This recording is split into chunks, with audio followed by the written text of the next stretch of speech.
யூடியூப்காரங்க கூப்பிடுறாங்க, 2000 ரூபாய் கவர் கொடுக்கறாங்க, பரபரப்பா பேச சொல்றாங்க, வியூவர்ஸ் அதிகமா வந்தா உங்களுக்கு பணம் கிடைக்கும் என்பதற்காக பேசிவிட்டு நாளைக்கு பேசுவதற்கு நாக்கு இல்லாமல் பேசுவதற்கு 2 வருடம் சேர்ந்தாதான் பேச்சு வரும். பாத்துங்க, நாங்க வெட்டி வீரம் பேச மாட்டோம், வாய் வீரம் பேச மாட்டோம், முடியாததை எதுவும் முடிஞ்சு செய்வோம்னு சொல்ல மாட்டோம்.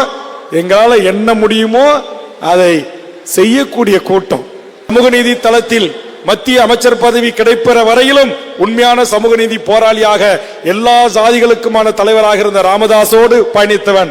அதே ராமதாஸ் தூக்கி எறிந்த போது அதே ராமதாஸ் ஐயாவுக்கும் சிம்ம சொப்பனமாக விளங்குவன் வேல்முருகன் என்கிறவன்.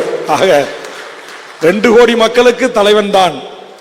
நான் கையசைத்தால் வடதமிழ்நாடு இயங்கும், நான் கையை கீழே விட்டால் வடதமிழ்நாடு உறங்கும் என்று சொன்ன ஆனானப்பட்ட எங்க ஐயாவையே எதிர்த்து 15 ஆண்டு காலம் வெற்றிகரமாக அரசியல் செய்கிற வேல்முருகனுக்கு உங்கள் சேட்டையெல்லாம் எம்மாத்திரண்டா தம்பிகளா, கொஞ்சம் அளவோடு பேசுங்க.